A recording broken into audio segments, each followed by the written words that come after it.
is expecting it. And जिस चीज़ से मैं भी स्टार्ट करने वाली हूँ वो बिल्कुल कंटिन्यूशन है शगुफा के एड्रेस की. Thank you very much Khadija and Pagban team for creating this important event of awareness. मेरे ख्याल से ये वो सेगमेंट है जिसको डिस्कस करते हुए भी शायद एशियन कम्युनिटी शर्माती है, और इस शर्माने के एलिमेंट की वजह से ये इतना इग्नोर होता चला जाता है कि eventually we end up, if I ask all of you कि क्या आप में से कोई एक भी ऐसा है जिसने अपने आसपास ब्रेस्ट कैंसर का कोई केस ना सुना? Can you raise up the hand कि नहीं सुना कभी कोई ब्रेस्ट कैंसर का केस? हर एक ने सुना. बताइए ना, फर्स्ट डिग्री एक इंजरी, एक थ्रेट, एक ट्रॉमा है सोसाइटी का, और इतना इग्नोरेंट कि आप सोच नहीं सकते कि इसकी वजह आखिर है क्या. अब मसला आ जाता था, ज़्यादातर लोग इस चीज़ को कोरिलेट कर लेते थे कि ब्रेस्ट कैंसर के लिए जी मतलब कोई स्पेसिफिक लीजन होगा, कोई स्पेसिफिक जो है आपका मसाइल शुरू होंगे. तो मैं आपको ये बताती चलूँ कि अल्लाह ताला ने जो निज़ाम बनाया है ना जिस्म का, इंसान का, वैसे बनाया है कि every single change is a sign. सर दर्द हो रहा है वो बिला वजह नहीं है, पैर दुख रहे हैं बिला वजह नहीं होंगे, नाखून पीले हो रहे हैं, नीले हो रहे हैं, बिला वजह नहीं होंगे, आंखों में हल्के पड़ रहे हैं, सर भारी हो रहा है, शोल्डर्स दुख रहे हैं, कोई भी सिग्नल, कोई भी साइन बिला वजह नहीं है. This is an indicator. ये अल्लाह ताला का ख़ास रहम है हमको. कहते हैं ना कि जब हम उसकी सिफ़ात पढ़ते हैं तो उसकी सिफ़ात में सबसे पहले से क्या है? रहमान.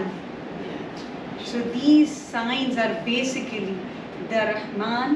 कहते हैं ना कि रहमान के फर्स्ट सिग्नल्स हैं. अब हम थोड़ा सा साइंटिफिक, क्योंकि मेरा पूरा बैकग्राउंड जो है वो हेल्थ साइंसेस, न्यूट्रिशनल साइंसेस और बायोमटीरियल साइंसेस के ऊपर है. Even my PhD project is on biomolecular medicine, which is an extensive, मतलब ये बहुत साइंटिफिक टॉक हो जाएगी, तो I don't want to drag it into, I want to keep it simple कि हम कैसे इस चीज़ को ट्रैक डाउन करें कि ये लिस्ट में से कट डाउन हो. तो ज़्यादातर ख़वातीन ऐसी होती हैं जिनके पीरियड्स, अब बच्चियों से भी स्टार्ट करते हैं कि कब से पीरियड स्टार्ट होते हैं. नॉर्मली ऐसा होता है कि 12 प्लस, और 12 is the cut short rate normally which the girl should have their pre-menstrual और मेंस्ट्रुअल ब्लीडिंग स्टार्ट. ठीक है, क्योंकि प्यूबर्टी हिट हो रही होती है, हार्मोनल चेंजेस होंगे, स्टार्ट होंगे. हम क्या करते हैं, हम इंतज़ार करते हैं कि जी अच्छा मतलब दिस इज़ इवेंचुअली जब स्टार्ट हो. यही वो सबसे बड़ा ड्रास्टिक कहते हैं ना कि हरकत है जो कि सोसाइटी में हो जाती है कि बच्चियों की हम ट्रैक नहीं रखते कि उनकी प्यूबर्टी स्टार्ट कब हो रही है. ठीक है, प्यूबर्टी स्टार्ट होने के बहुत से साइंस हैं. उनके बाल आ रहे हैं, उनकी आवाज़ ठीक हो रही है, वो बहुत ज़्यादा डिप्रेशन में जा रही हैं, या वो बहुत ज़्यादा एक्साइटमेंट में आ रही हैं. ठीक है, तो जो बच्चियाँ बहुत जल्दी प्यूबर्टी हिट कर लेती हैं, जैसे कि हम आजकल देख रहे हैं. अगर आप अभी मेरी एक रिसेंट कॉन्फ्रेंस थी गायनेकोलॉजी की, तो उसमें हम देख रहे थे कि there were cases reporting puberty at the age of 7 and 8, that the girl started bleeding at the age of 8, 9, 10. अब इसके साथ ये सब क्यों है, किस लिए हो रहा है, इतना अर्ली क्यों है? क्या इसका इन्फ्लुएंस सिर्फ उसकी ख़ानदानी मतलब एक जेनेटिक हेल्थ है? It is not related to the genetic health only. Unfortunately, it is related to the hormonal health as well. And where comes the hormonal health? Is it just the dietary nutrition? Is it just the family history? Is it just what we are eating? No, it is not. It is basically what we are absorbing. Coming back to Shagufa, yes, we lack positivity. And positivity is just not character. Positivity is what we watch, what we stalk, what we go through. Covid में unfortunately बच्चे पले ही Netflix पे हैं. अब हर दूसरे parent को देख लें, आज कंप्लेन है बच्चे बच्चियां किस डिज़ास्ट्रस सोसाइटी के थ्रेट से गुजर रहे हैं. मेरे कुछ मेंटल हेल्थ पे पिछला पूरा महीना मेरे सेमिनार्स जो मेंटल हेल्थ पे चलते रहे. तो mental health, what is mental health and what is the influence of mental health on your physical health? It is directly correlated to each other. तो मैं जो आपको बता रही हूँ, early puberty is related to your hormones. कौन से? Oestrogen, progesterone. ठीक है, अब ईस्ट्रोजन प्रोजेस्टेरॉन इतने अर्ली बच्चों से कैसे निकल रहे हैं? उसके दो बहुत बड़े वजूहत हैं. एक, steroids in our diet. Second, what we are exposing our kids with. वो कौन सी गेम्स खेलते हैं, वो कौन से सीरियल्स वॉच करते हैं, वो कौन से कार्टून्स देख रहे हैं, वो अपने सोशल मीडिया पे किस कंपनी से अट्रैक्ट होते हैं। क्या आप सोच सकते हैं कि इस सब का ताल्लुक इवेंचुअली कैंसर से है? We are 100% right. इस सब का ताल्लुक इवेंचुअली आपकी लाइफ टेकिंग, आपकी फैटल डिजीजेस, आपके ethical crash, moral crash, professional crash, हर तरह के डिजास्टर से। जब आपके हार्मोन्स बॉडी में जनरेट कैसे होते हैं, हम कहते हैं ना कि साइकिल डिस्टर्ब हो गया, क्या उस पता नहीं यार, खाना भी सही है, सब कुछ ठीक है, कंट्रासेप्टिव पे भी हूँ, या जो गैर शादीशुदा है नहीं, कोई पता नहीं cycle disturb. Everything is your hormones, everything is not what you are eating, not your lifestyle, it is what you are going through. ये जो ड्रामे फिल्में हम देखते हैं हद से ज़्यादा नेगेटिव, या हद से ज़्यादा वल्गर, या हद से ज़्यादा सेक्सुअल एनहांसमेंट की, ये सब तबाही है आपके हार्मोन्स की। अब कुछ लोगों के घरों के अंदर डेफिनेटली कंट्रोल नहीं है, आप हर जगह पेरेंटल कंट्रोल नहीं लगा सकते, हर जगह आप नहीं कर सकते, लेकिन this is what you have to keep an eye on. बच्चे बच्चियाँ देख क्या रहे हैं, उनकी हार्मोनल हेल्थ रिलेटेड है इससे। वो जो देख रहे हैं, अगर वो बहुत ज़्यादा डाइटरी इनटेक के अंदर चले जाएंगे, डाइट पे आ जाते हैं कि बहुत ज़्यादा सिर्फ चिकन एडिक्टेड है, क्यों है, क्यों उनकी बॉडी चिकन चिकन चिकन मांग रही है, किस लिए वो नहीं कर रहे? इसका कोई ना कोई सिग्नल है, ये सिग्नल है, देखिए अलार्मिंग है। अगर over the period of certain time बच्चा आपका सिंगल डाइट पे स्ट्रिक्ट है, इट मीन्स कि उसके हार्मोन्स उसको करने नहीं दे रहे, वो बहुत ज़्यादा गुस्सा कर रहा है, चिड़चिड़ा हो रहा है, छुप रहा है, सो देर से रहा है, उठ देर से रहा है, बिस्तर पे पड़ा हुआ है तो उठ नहीं सक रहा, उठा हुआ है तो सो नहीं सक रहा। Everything is related to the hormonal health of your child, of the society. It's not only, I am just taking it from the children.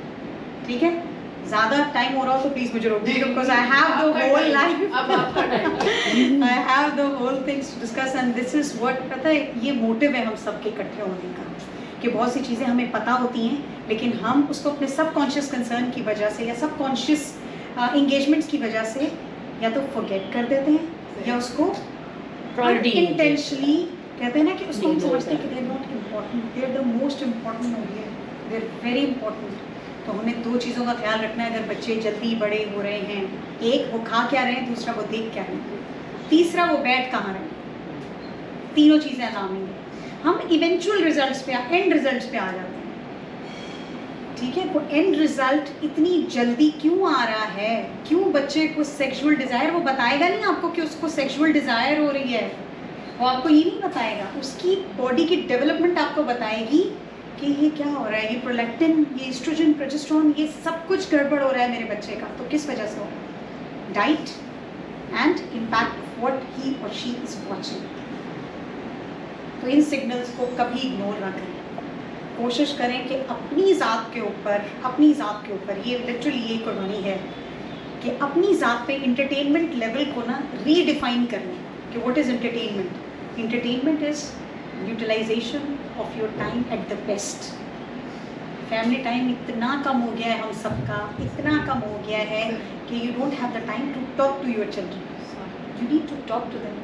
वो जो पर्दा है ना कि बच्चे बता नहीं सक रहे कि हमारे यहाँ बाल निकल रहे हैं, हमारे अम्मी मतलब चलने में हमारा पोस्चर, हम पीछे से बिगर हो रहे हैं, हम फ्रंट से बिगर हो रहे हैं, लड़के लड़कियाँ दोनों की बात कर रही हूँ अभी मैं इस टाइम में। ठीक है, हमारी आवाज़ का लोग मजाक उड़ा रहे हैं, स्किन ख़राब हो रही है, लोग मजाक। Talk to them, let them talk to you, trust me, उनकी बॉडी आधी एसिडोसिस से बाहर आ जाएगी when they take out what they thinking. अच्छा, आपको एक बात बताऊँ, हमारे सऊदी स्कूलों में छठी क्लास से पढ़ाया जाता है। यस, और हमारे इट हैज टू बी, यही मैं बता रही हूँ। और हमारे यहाँ जब बताया जाता है तो उसमें इतना शर्माया जाता है कि बच्चा कहता है there is a mystery behind it, there is something. मैं अपने बेटे की बात बताती हूँ आपको कि we were just like we were watching a documentary, क्योंकि ज़्यादातर मैं इनको साइंसेस जब कराती हूँ, जब डॉक्टर पेरेंट्स होते हैं ना, तो बच्चा ऑलरेडी जो है ना बचपन से वो साइंटिस्ट बन रहा होता है। क्यों? क्योंकि साइंस हम प्रैक्टिकल लाइफ के साथ लेके चल रहे थे। तो ये मैंने और मेरे अपने हस्बैंड ने कहा था कि हम कोशिश करेंगे कि हम बेसिक लाइफ जो रूटीन है ना उसमें इनको अपनी चीज़ें कवर। तो when there was a day when we allocated to reproduction, और इवेंचुअली उसके स्कूल के अंदर भी ये चीज़ जो है वो 6th क्लास के अंदर उसके अंदर मुझे कहता है mamma I discovered something, I said what, I think you are a mammal. I said okay, how do you say that? Because you're soft but you're not hairy. Okay, fine, you might have. I said yes, I've done the wax and you know it just came up but it isn't too much, but you're soft, you're kind and then you reproduce. Okay, so it's like something is growing. मैं बता रही हूँ आपको कि बच्चे को बताने के लिए हमारे यहाँ सबसे ज़्यादा मसला ये कि बताना नहीं. कोई प्रेग्नेंट औरतें भी हैं वो दुपट्टे ढक ढक के बैठ रही हैं, मतलब देख ना ले कोई हॉस्पिटल से लेके आए हैं, पता नहीं क्या मतलब होता है. हॉस्पिटल से. This is something Allah has blessed you. This is coming. Yes, you have nourished you. have kept it. Yes. तो मुझे long story short मैं आपको बताऊं कि उसने मुझे eventually बताया that the baby is inside. It's like a seed and it grows inside the mother. The mother nourishes with the blood, with the emotions, with everything, and then eventually it comes out of the body. Okay, it comes out of the body. So we go to the hospital and the doctor cut you and then it comes. तो मेरे husband ने कहा congratulations, at least your son knows C-section now. तो ये भी पता लग गया ना, जब वक्त आएगा उसको पता लग जाएगा कि how they actually deliver. ये बताने के बाद उसका next question था, but what about the animals, mama? So here comes a sign that this is my challenge. So for me, everything has a process. You have done circulatory, you have done your nervous system, you have done your excretory system. So this is also a system. There are organs for everything. हाँ okay, सो उसके mind के लिए ज़रूरत क्या थी? एक information की. अगर मैं उसको टाल जाती वो उसको खुद स्क्रॉल कहीं और जाके. तो we need to normalise and tell our children that even if there, अब जैसे हम बैड टच, गुड टच, इन सब के बारे में अब अवेयर करने लगे हैं अपने बच्चों को, ठीक है. लेकिन उसके बावजूद हम जहाँ पे बात मामू, चचा, फूफी, खाला, दादा, एवरीवन की आती है, हम ऑफेंडेड हो जाते हैं. मतलब ये क्या बात की? This is wrong. जब उनके हार्मोन्स प्ले कर रहे हैं उनको सिंगल टच से पता लगता है who is touching them right, who is touching them wrong. And it is not confined to sexuality only. जो देहनी बीमार अडल्ट होते हैं ना, वो अपने हार्मोन्स से लड़ रहे होते हैं. वो अपनी फ्रस्ट्रेशंस में, उनकी फ्रस्ट्रेशन सिर्फ फिजिकल नहीं होती, वो फाइनेंशियल क्राइसिस, सोसाइटी में पीछे रह जाना, अनइंटेंशनल कंपटीशन, अनइंटेंशनल लॉस, जिसको वो लॉस समझते हैं. किसी पर 4 गाड़ियाँ हैं, किसी पर घर नहीं है अपना, किराए का मकान है, किराए का मकान नहीं है, अपना मकान है, अपना है, तो घर है, फ्लैट है, घर नहीं है. ये वो कंपटीशन है जो ऑलरेडी बनाए थे, जिनको हम कहीं ना कहीं हारा हुआ समझते हैं, जिसका इवेंचुअल रिजल्ट होता है कि हम उसको अनइंटेंशनल सेक्सुअल हेल्थ से पूरा करते हैं. ठीक है. तो जब बच्चियों की बात आ गई, अब हमने जस्ट गोइंग टू राइट कि जब भी वो प्यूबर्टी टच करेंगी हम 2 चीज़ें देखेंगे, उनकी डाइट क्या है और उनका सोशल मीडिया इन्फ्लुएंस किस चीज़ से है. अगर वो अर्ली कर गई हैं, they are the first one कि इवेंचुअली आप उनको एजुकेट करेंगे, बेटा जैसे जैसे बड़े हो जाओगे तुम्हें सबसे पहले अपने हार्मोन्स का ख्याल रखना है, अपने रेगुलर ब्लड चेकअप्स का ख्याल करना है, because you fall into the first category of developing cancer of any type in your life. Why? जो एक ह्यूमन साइकिल है उसमें 12 साल से 55 साल औरत की ज़िंदगी में एक सेफ विंडो है जिसमें उसको पीरियड्स रहने चाहिए. किसी को 12 से पहले हैं और 55 के बाद हैं, दोनों हाई अलर्ट जोन में. तो ब्रेस्ट कैंसर्स के लिहाज से वो ख़वातीन जिनको 55 से ऊपर भी पीरियड्स रह रहे हैं या हैवी ब्लीडिंग हो गई है और उसकी वजह से डॉक्टर्स उनको आर्टिफिशियल हार्मोन थेरेपी पे रख रहे हैं, प्रोजेस्टेरॉन, ईस्ट्रोजन दे रहे हैं, they fall in the high alert category of having और डेवलपिंग ब्रेस्ट कैंसर्स. ठीक है. I will specifically stick to breast cancer. Secondly जो दूसरी चीज़ आती है वो क्या होती है? Genetic history. जेनेटिक हिस्ट्री के अंदर हम किसको जेनेटिक हिस्ट्री कहते हैं? माँ, बहन, फर्स्ट डिग्री. देन कम्स नानी एंड दादी, खाला एंड फूफी. ऑलराइट, ये सब एक जेनेटिक सर्कल है.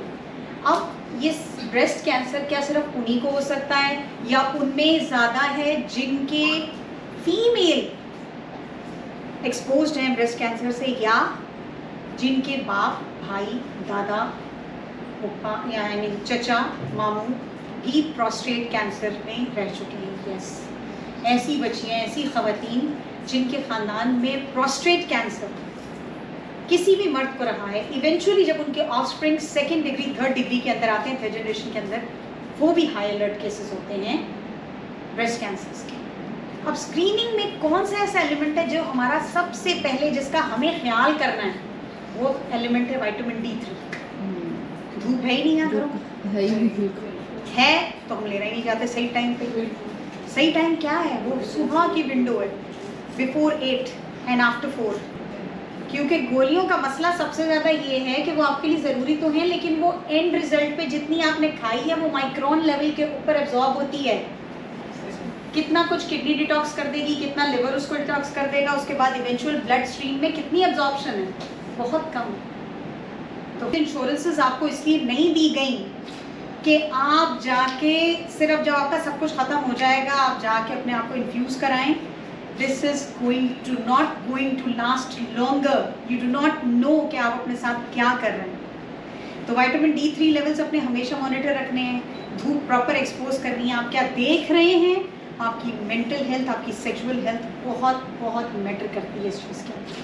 ठीक है, उसके बाद जो एलिमेंट है जिसको हम बहुत ज़्यादा इग्नोर करते हैं और जिसको हम समझते हैं कि यार हमारा मतलब क्या चीज़ ऐसी होगी, क्या साइंस होंगे कि जिससे ऐसा लगता है कि नहीं this is alarming. Alarming science में हमेशा ये आता है, कोई भी लम्प हो। लम्प क्या है? किसी को क्या है लम्प? लम्प इज बेसिकली कोई भी गुठली। मतलब आपको गुठली कहीं पे भी फील हो रही है बॉडी में, चाहे वो अगर आपने प्रेस करके देखी और आपको लग रहा है कि वो बॉल की तरह है या आपको लग रहा है वो इरेगुलर एजेस के साथ, तो कोई भी लम्प जो आपको अपने ब्रेस्ट एरिया में फील हो रहा है, अपने आर्मपिट्स की तरफ फील हो रहा है, अपनी बैक पे फील हो रहा है, एनी लम्प, चाहे वो टेम्पररी है, आता है और चला जाता है, चाहे वो परमानेंट रहता है, this lump is not cancer but this is an indication that you need to check yourself. वो क्या है? वो लम्प है क्या? वो आपके कनेक्टिव टिश्यूज, आपके फैटी टिश्यूज, आपके फाइबरस टिश्यूज जो हैं वो जॉइन हो जाते हैं, गुठलियाँ बना देते हैं। दो वजह से बना देते हैं। जब माएँ दूध पिला रही होती हैं बाज़-औक़ात उनको उनके डक्ट्स क्लॉग हो जाते हैं। थैंकफुल फॉर अल्लाह ताला for blessing people like her and people like all of you जिन्होंने वक्त निकाला ये सुनने के लिए, एंड पीपल लाइक हर जिन्होंने इस बात को सुन के इतना पॉजिटिव लिया that she was so much influenced. हम बिल्कुल सही कह रहे होते हैं, तो प्रेजेंस शुड बी सिग्निफिकेंट। हम इस चीज़ को बताएं यार ये आ रही है तो अपनी बोलने के लिए, ये एक है, ये एक नॉर्मल, और अनफॉर्चुनेटली ये सबसे ज़्यादा पाकिस्तानी सोसाइटी में। ये क्यों है ये चीज़? हम अच्छी चीज़ों को ना सुनना चाहते हैं, हम बहुत जल्दी उसको बोर का टाइटल लगाएंगे, गूगल कर लेंगे, देख लेंगे, पता लग जाएगा। मेरे ज़्यादातर मेरा एक्सपोजर अरब कम्युनिटी से, ठीक है, भी यही है ना। मैं ये तो करवाया, मैं बता रही एक साल से सोच रही थी कैसे स्टार्ट करूं, क्या करूं। मैं कहती हूँ दिस इज ट्रस्ट मी, सोनियों के लिए हर साल करवाती हूं। बहुत अच्छी बात है, मैं ये करना चाहिए। और अरब कम्युनिटी, हम ये बात सुने, ये इस दुनिया की सबसे ज़्यादा ज़हीन कौम, कायमन अरब बॉन्ड हो सकता है, कह सकते हैं सबसे ज़हीन कौम है। क्यों? ये टेक्नोलॉजी, तालीम, ये सब यूज़ करते हैं फर्स्ट वर्ल्ड का, और उसको देख के फॉलो करते हैं, ठीक है, और लेबर यूज़ करते हैं थर्ड वर्ल्ड। सही है, तो उन्हें बहुत स्मार्टली पता है कि किसको कहाँ यूज़ करना है। आप इनकी यूथ देख रहे हैं, चेक कर रहे हैं, they are so polished, they are so dedicated. अगर कोई भी ये कहता है ना कि ये इस काबिल नहीं है, I don't agree with that. मेरे पास 6th ईयर के स्टूडेंट्स हैं, मतलब फैकल्टी ऑफ डेंटिस्ट्री के अंदर भी हैं, फैकल्टी ऑफ हेल्थ साइंसेज में हैं, वो आते हैं। आप यकीन माने इनकी दोनों universities, I am associated with King Abdul Aziz University here, इनके जितनी भी नई ये जो जनरेशन आई हुई है, they are so high-tech, fully equipped, ready to learn the challenges and so down to earth.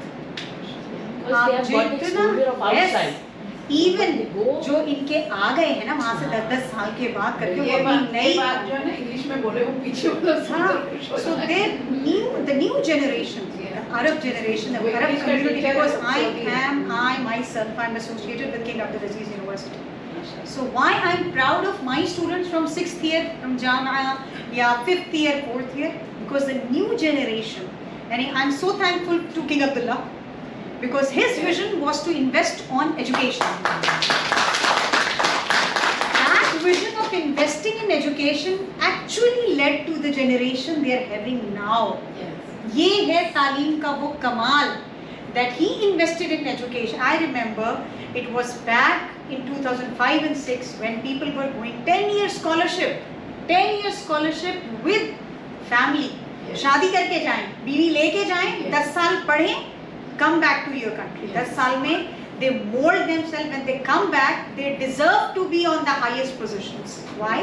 They are fully equipped, they are intelligent, they have learned what actually is the demand of profession, and they are ready to deliver back to their country.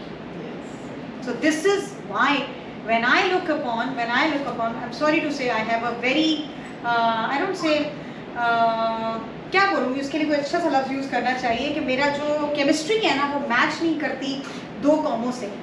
उनमें एक आते हैं Egyptians और दूसरा आते हैं Filipinos. किस लिए? They are very good, but when it comes to education they always look for shortcuts. They feel कि प्रोटोकॉल्स को फॉलो करना is a waste of time, which is basically, मैं कहती हूँ इससे बड़ा कोई हैजर्ड नहीं है।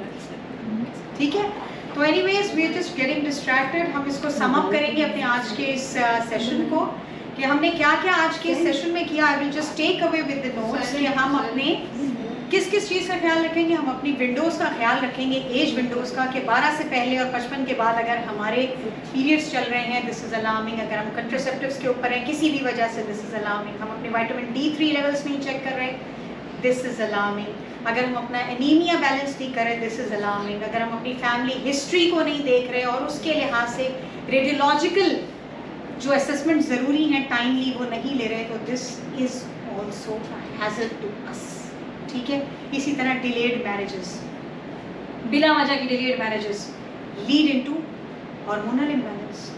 आपकी बॉडी की जो नेचुरल डिज़ायर्स हैं दे विल स्टे।